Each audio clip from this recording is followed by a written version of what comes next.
السلام علیکم محترم احبہ، آج میں آپ لوگوں کی سماعتوں کے نظر غزوہ احزاب کا واقعہ کرنے لگا ہوں۔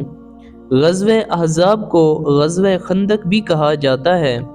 غزوہ خندق 5 ہجری کو مدینہ منورہ کی حفاظت اور اس کے دفاع کے لیے لڑی گئی تھی، جب کفار مکہ اور دوسرے قبائل کے لوگوں نے مدینہ پاک پر حملہ کرنے کا فیصلہ کیا اور اس پر حملہ کرنے کی تدبیر تراشی، تو اللہ کے پیارے نبی نے صحابہ سے مشورہ کیا کہ اے صحابہ، بتاؤ کہ کفار مکہ اور دشمنان اسلام کو روکنے کے لیے کون سی تدبیر کرنی چاہیے۔ تو اس پہ حضرت سلمان فارسی نے مشورہ دیا۔ آپ کھڑے ہوئے اور عرض کرنے لگے، یا رسول اللہ، اس کے لیے ہمیں ایک خندق کھودنی چاہیے اور ہم اس خندق سے ہی کفار مکہ کو روک پائیں گے۔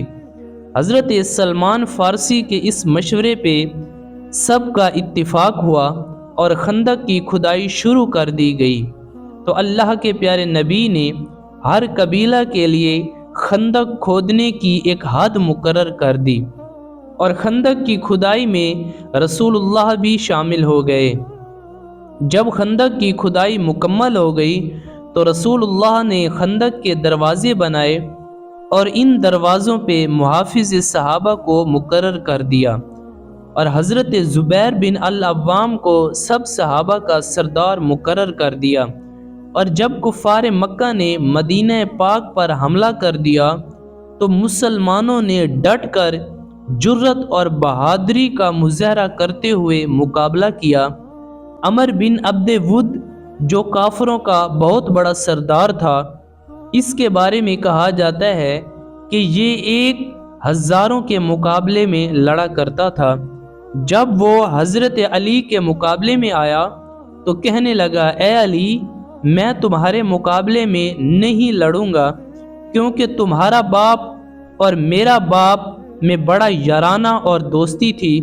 تو اس پہ حضرت علی نے فرمایا کہ یارانہ تھا، دوستی تھی تو ان کے درمیان تھی، ہمارے درمیان تو نہیں ہے۔ حضرت علی نے کہا، اے عمر بن عبد ود، سنا ہے تو جنگ کے دوران 2 شرطیں مقرر کرتا ہے۔ میں علی 2 شرطیں پیش کرتا ہوں۔